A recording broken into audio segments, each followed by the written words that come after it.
Okay mga papi, done installation po tayo dito sa Honda Click version 3 ng tie switch version 3, DSK D3, 50 watts, PIAA dual horn setup, rapid horn mode, combo lights, passing lights, hazards, tsaka two-way alarm system. So pakita ko sa inyo lahat ng install natin dito sa Honda Click version 3. So ito po yung mini driving light na napili ni Sir, DSK brand.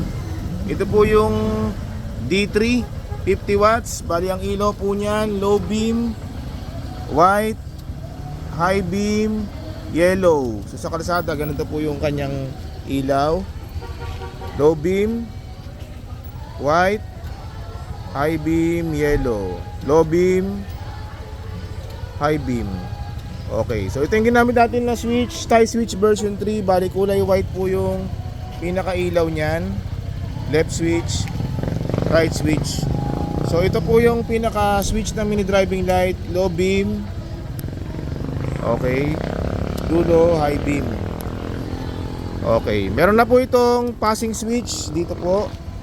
Ayan, passing.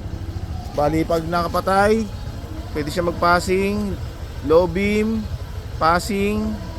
High beam, passing. Okay.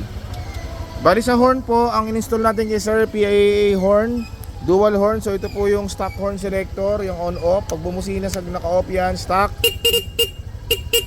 Okay, pag in-on, PIA horn, mid combo lights. Ayan. Nagko-combo light siya pag naka-off. Low beam, high beam.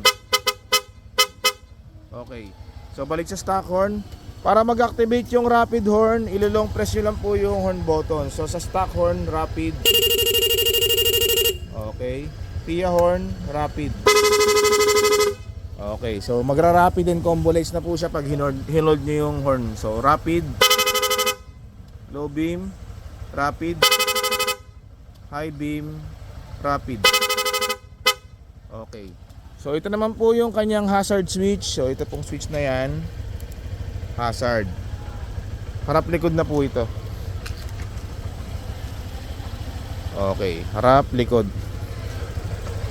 Tapos in-installan pa natin si Sir ng two-way alarm system. So nasa yung remote din. Ayan.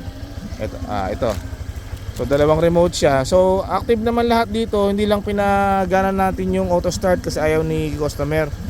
So pakita ko lang sa inyo yung function niya. So ayan, pag naka-engage ba? Sige, i-on mo yung alarm. Naka-alarm yan. So pagka naka-on yung alarm, pag ginalaw po ito, magbi-beep. Kahit susian yung motor, hindi po yan aandar, no? Sige. Yan.